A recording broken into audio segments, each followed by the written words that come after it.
నేను కూడా మీలాగే రోజు పొద్దున్న లేవగానే ఏదో చేయాలనే feeling, like I need to do something big. Somehow నేను ఇప్పుడు వీడియోస్ తీయడం అయితే స్టార్ట్ చేశాను, కానీ ఆనెస్ట్లీ ఇదే ఫీలింగ్ జిమ్ స్టార్ట్ చేసినప్పుడు కూడా వచ్చింది నాకు. బట్ అప్పటికి ఇవ్వపించాను. ఎందుకు, జనాలు ఏమంటారనే భయం, లేదా నా వాయిస్ నేనే వేయడంలో వచ్చే ఆక్వర్డ్నెస్. సరే ఒక మంచి ఫోన్ వచ్చినప్పుడు చూద్దాంలే అనుకున్నాను, లేదు ఒక మంచి బాడీ బిల్డ్ అయ్యాక చూద్దాంలే.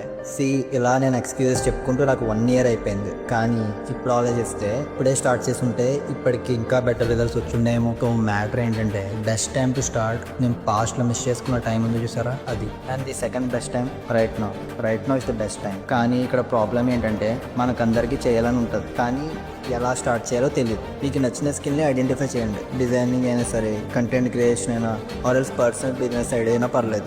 ఫస్ట్ ఎవరేమనుకుంటారు అనేది పట్టించుకోకుండా, వాళ్ళు 100 అనుకుంటారు, వాళ్ళ పనే అది. అండ్ మీకు సపోర్ట్ రాకపోయినా మీరు పోస్ట్ చేయండి. వన్స్ అలాంటి కాన్ఫిడెన్స్ వచ్చాక every step feels like a purpose, and that's when real growth begins. రోజు పొద్దునే లేవగానే వస్తుంది కదా ఆ ఏదో చేయాలనే ఫీలింగ్.